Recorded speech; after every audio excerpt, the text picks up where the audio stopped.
Might happen if you look at the interest of the country. You see, if the president goes out and has to do the thing he has to do on behalf of the country, there are certain sacrifices that has to be made. And I think these are one of the sacrifices. You know, you may say that when you get in, you may not be someone, and this will happen, and that will happen. But when you get to power, realize that power is different. Like I said, I've said this in many times, that the presidency is a symbol of national unity. The president is not just an individual. The president, even if you would have put a mere animal there are certain things, that decisions that have to be made on behalf of the country. You see, William Ruto does not really stand and say that every decision that I make just has to be about Kenyans only. There are certain interests that has to be looked into. There's certain bilateral agreements that have to be made with other countries. So if you look at those interests, what is it that is made for Kenyans? And in terms of our relationship with other countries, there are certain decisions that must be made. So I think President could be a member of doublespeak when it comes to what's happening within the country today.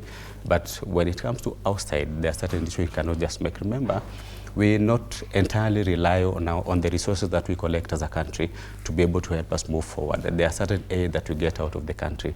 And so most of this may also be influenced by the people who give us this aid. So on that, I may not really blame the president. I have been on several occasions. Just the other day, I was out and most young people will come and tell me that, see, Victor, we see you go to the stations and you talk about the president and you say probably he's doing some things right, but you think things are going on wrong.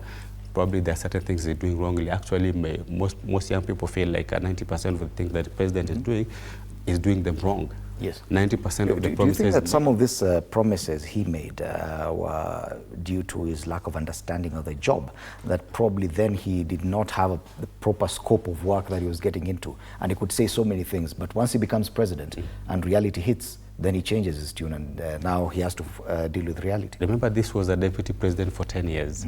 This man has been in parliament for like 20 years. I don't think he doesn't understand what the job entails.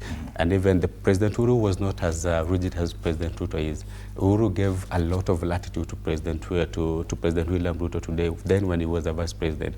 So he had the ability to understand how the administration works. Remember, most people used to say that Uhuru was always not the president that we expected him to be.